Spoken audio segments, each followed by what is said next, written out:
Hello, everyone. I'm Carol. And I'm Molly. Welcome to the mill for part 2 of the Stonemaier Holiday Gift Guide. Today we have a full house of hosts to give you a few more Stonemaier and Stonemaier adjacent suggestions for your holiday gift lists. First, I'll start on the lighter end of the spectrum with our welcome to the hobby game, Between Two Cities. But this time, I'm going to add in the Bezier Games classic, Castles of Mad King Ludwig, a medium weight tile placement game in which players compete against each other to build the best castle for the Mad King of Bavaria. If you mix those two games together, you get our Stonemaier collaboration game, Between Two Castles of Mad King Ludwig. Between Two Castles plays similarly to its counterpart Between Two Cities, but is a little bit heavier and a bit more crunchy. It also has the unique scoring mechanisms and theme from Castles of Mad King Ludwig mixed in. In Between Two Castles, players work with the person on their left and their right to collect different colored room tiles, with each color room having its own unique scoring mechanism. In this game, there are over 140 different unique rooms, each with their own name, art, and slightly different variances. I have a few here for example.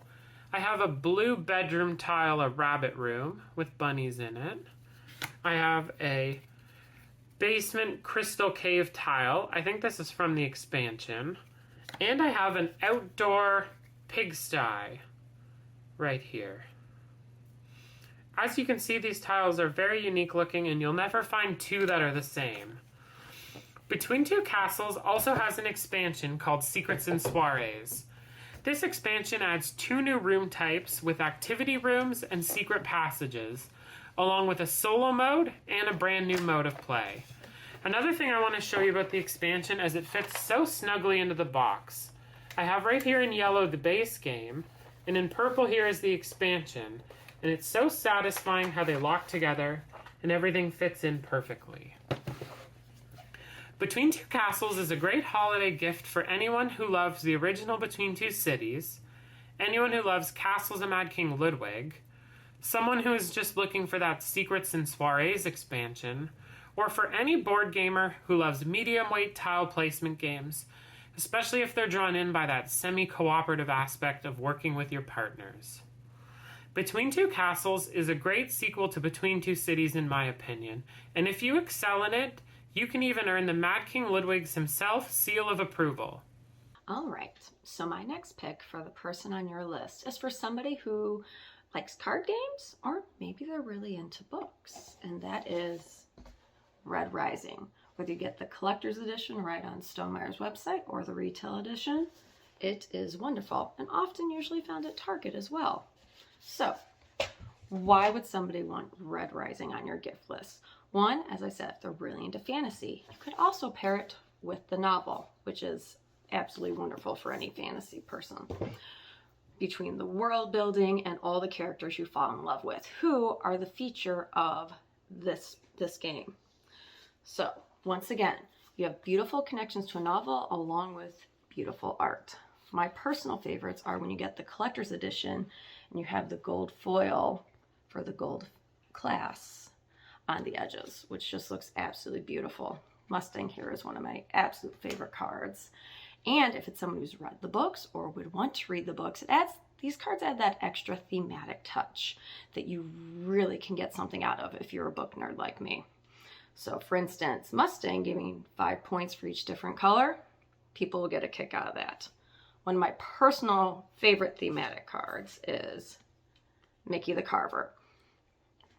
But what's nice about these is it's a very subtle thematic choice. So even if you haven't read them, you can still really enjoy that unique card play, hand management aspect that's very reminiscent of Fantasy Realms if you're familiar with that game. What's also great, so in this game, you are trying to build the best hand of cards to get the most points by the end of the game. And if you're getting really frustrated, there are these two classes, the orange and the gray, who will help you if you're missing the cards you need. So for instance, all the orange cards have where you can treat this card as having the same name as a specific character. And the gray ones, you can treat this card as any other color. So the game It gives you that flexibility right off the bat for people who love to be creative and clever in that card management system. It also has a great solo mode, as every Stonemaier game. And even if you know somebody who already has the game or is really into the books, or you want a little bit extra, the game comes with this great cardboard board where you're going to be placing your cards. However, Stonemaier just also came out with a rubber mat to replace this for a very good price. So if you need something in addition to the game, or if you just need one more little piece to add on to that gift, you can also get the rubber playmat that's on Stonemeier's website. And that's Red Rising. Now I would like to talk about one of my favorite Stonemaier games and my absolute favorite roll and write game, Rolling Realms. Created during the pandemic as a free print-to-play game, Rolling Realms was a huge hit and widely requested for a physical release. Stonemaier heard the call, and Rolling Realms was released in 2021. In Rolling Realms, there is a different unique realm card for each game in the Stonemaier lineup. These realms all feature a unique puzzle that is a little nod or inside joke to that game's mechanisms. Each round, players randomize 3 of these realms, roll 2 dice over 9 turns, assigning them to the realms in play. Do this over 3 rounds, seeing 9 total realms, and add up your score at the end. There is also a very interesting solo campaign mode that plays like a round of mini-golf. One of my favorite things about Rolling Realms is you can play it online with your friends over video chat, or also against a pre-recorded YouTube video. Jamie Stonemaier himself has many of these available online. Rolling Realms is an infinitely scaling game, and that's because of the promo packs. Stonemaier releases new realms not just for their new releases, like Libertalia and Rolling Realms itself, that's meta, but also for non-Stonemaier games. I have a few here as example. I have A Feast for Odin, and my favorite, Terra Mystica. But really the possibilities are endless. Only Jamie Stonemaier knows what's coming, and it's a lot of fun waiting to see which ones come out each year. Rolling Realms is a great Stonemaier holiday gift for anyone who loves roll and write games, has that collector's bug, is looking for a great game to play online over video chat, and the realms themselves make great holiday stocking stuffers for anyone who already is a fan of the game. Rolling Realms earns from Carol and I the "This is a great game, we can play it together even though we live in totally different countries" seal of approval. All right, and for my last pick, I feel it would be remiss if we did not mention the latest game in the Stonemaier catalog, or expansion, Wingspan Asia, which just hit retail. So, who is this for? This is for your Wingspan fanatic, which, let's face it, with over 1 million copies sold, there's a lot of Wingspan fanatics out there, and they really might not have this one yet. So I highly recommend this for them. Or if you know people who mostly play at 2-player, not only is this an expansion for Wingspan, it's a 1 to 2 player standalone game. So if you know people who are playing a lot at 1 or 2 player, this is a great addition to their collection as well. So part of the reason for that is it comes with this new duet mode with this duet map. And this will really enhance the gameplay for that 1 to 2 players. Also, if this is their first foray into Wingspan, there's that Swift Start guide to help build them up into the mechanics as well when they're starting the game. So it's great if you have someone who usually will play 1 to 2 players. Now, some other reasons you might really want to look into Wingspan Asia for your Wingspan fanatic. 1, you have a few different variations on some of the cards. For instance, like this Eurasian Eagle Owl. All right. This one adds some more kind of almost push your luck mechanics with the powers. So he's up to 3 times draw 1 card from the deck. When you stop, if the bird's total wingspan is less than 110 centimeters, tuck them behind this bird. If not, discard them. So adding a little bit more flavor if you like that aspect of mechanics. Or we also have ones that are kind of they're having you use the dice a little bit more. So for instance, for each bird in your grassland with an egg on it, roll any 1 die. Choose 1 type of food you rolled and gain 1 of that food from the supply. So you're using the food dice for more than just the gain food action. And it also added even more cards that let you interact a little bit more with players that quite a few players have wanted in Wingspan. So for instance, this one lets all players catch one worm from their personal supply. And this one lets people copy the when activated brown power of a bird in the grassland of the player to your left. So you have even more interactive cards. So with all these new different styles of play, Wingspan Asia becomes the perfect gift for your Wingspan fan, since it's brand new, and the perfect gift for people who play a lot at 1 or 2 players. And even if you have people, a lot of people sometimes want to play with 6 players and they'll get an extra mat for it, but Wingspan can run a little long when you get that high. So it also has flock mode so that people can play 6 to 7 players, and it's not just one person going at a time to speed up the game, which would be really long if you were playing 6 or 7 players and waiting for each individual turn. So Wingspan Asia is a perfect gift for many people on your gift list. Hello, thank you Carol and Molly for inviting me on the mill this week to share my Stonemaier gift ideas. Now, I'm going to do some cheating, but before I do, I'm going to play it fair, and I'm going to go with Smitten. Now, Smitten is a title that was a part of the 10-year anniversary celebration that Stonemaier celebrated this year. It was originally free with purchase of other stuff that was being sold at the time. However, now it is a $10 co-op game, which plants it firmly in gift-giving territory.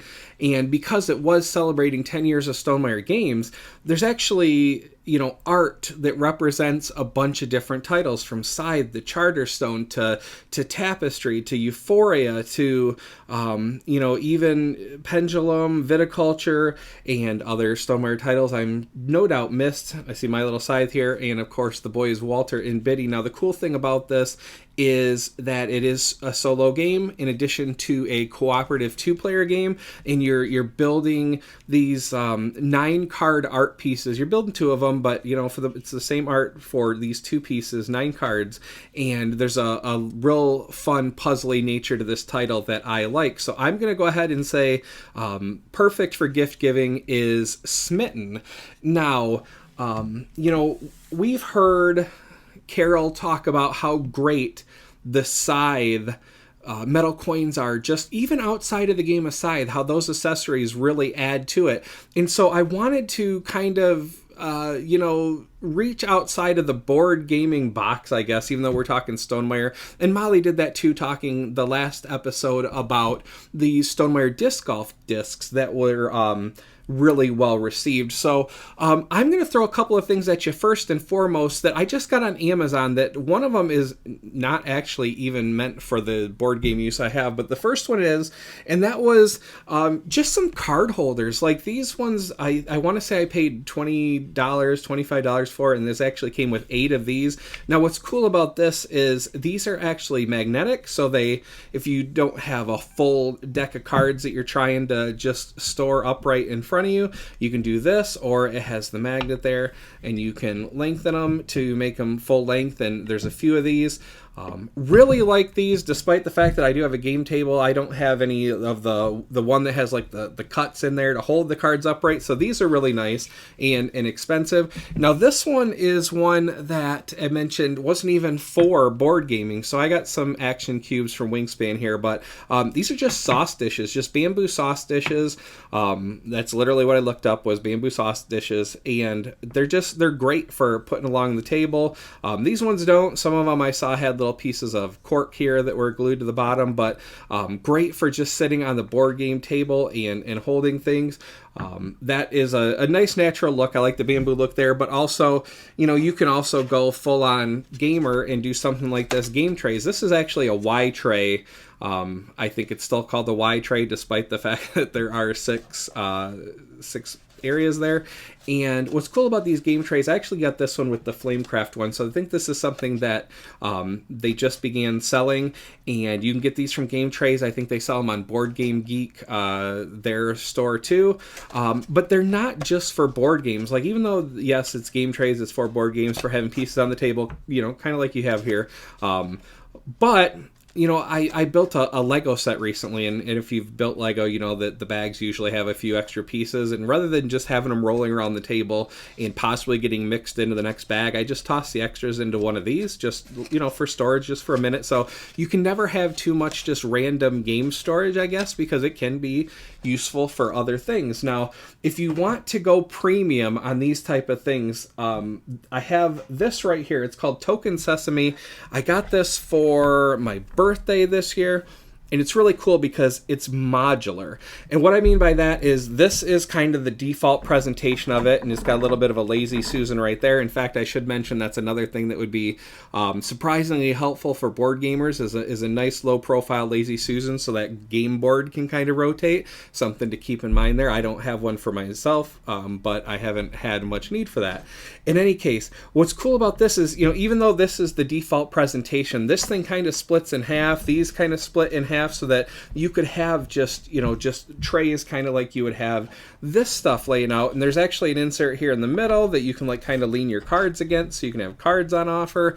And these little metal bars here actually are in segments, and you can actually build different looking storage facility or storage from this actual set, and actually has a kind of like a to-go pouch that you can kind of line it up into a straight row, kind of think like a bunch of these in a row, and pack those away and take them. Very, very cool. This one I mentioned, I think, was called Token Sesame. Another thing that's really cool about it is these art plates that are on it are actually changeable. So if you are feeling like maybe you're not going to be playing something so fanciful, maybe there's a war game, you could buy an alternative set of art plates, and these slide right up and off, and you can swap those out and put a new plate set there. And they have a whole bunch to choose from.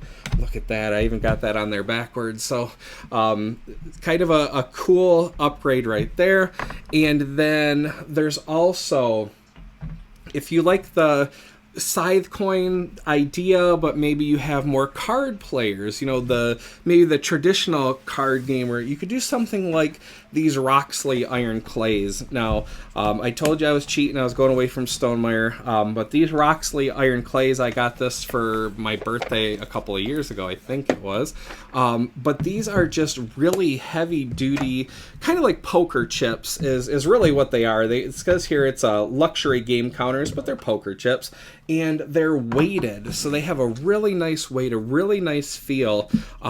You get that nice click there. I don't spend much time in casinos, so I couldn't tell you, if that is, reminiscent of actually being there at the table. But these are broken into common game denominations. Like these are all 1s, 5s. These ones are 10s and 100s here in the back, and then these are a stack of 20s. And you can actually buy these in a variety of different denominations. But for the game, or for the holiday gift giving time, these would probably be considered more premium options. But just honestly, if you have a board gamer in your life and it's somebody that maybe they have a whole bunch of stuff already, maybe one of the greatest gifts you can give them is time. Actually sitting down for a game. You could get off so cheap with just like a coupon book that says, hey, I'm in for